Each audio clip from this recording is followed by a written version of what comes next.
We all tell stories. Think about it. How many people here are married? How many times have you told the story about how you two met?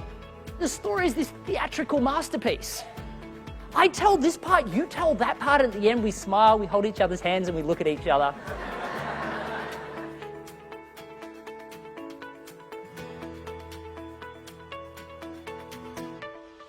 Confuse the customer, lose the sale.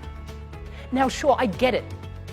What you're telling them sounds simple to you.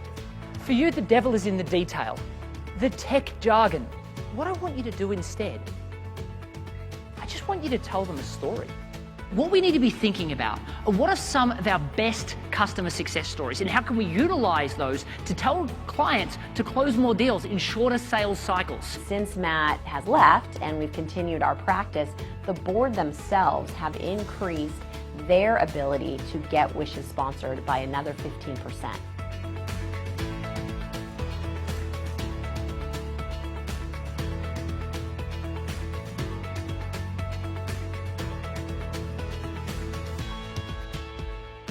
When you tell a story, studies out of Princeton says this thing called neurocoupling happens. And what that means is I'm creating artificial rapport. People remember 22 times more information when embedded into a story.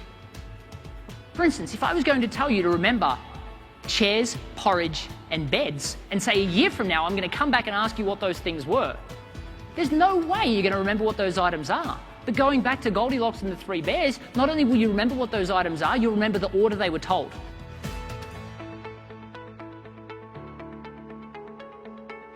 How much time are you spending chasing clients, following up with them, and potentially not getting the sale because you don't have these well-prepared stories that help the customer know that you can deliver?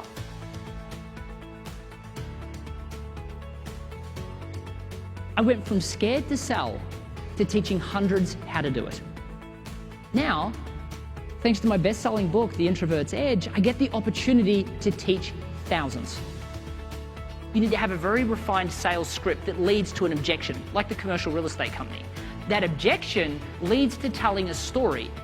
We're speaking to the logical mind. And the problem with that is the logical mind's listening and thinking, that's not going to work for me.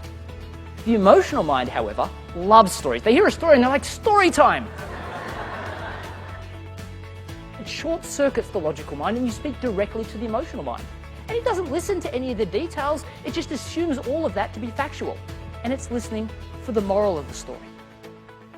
Now, the moral of the story is that the customer had a successful outcome working with you. And because of that, so can they.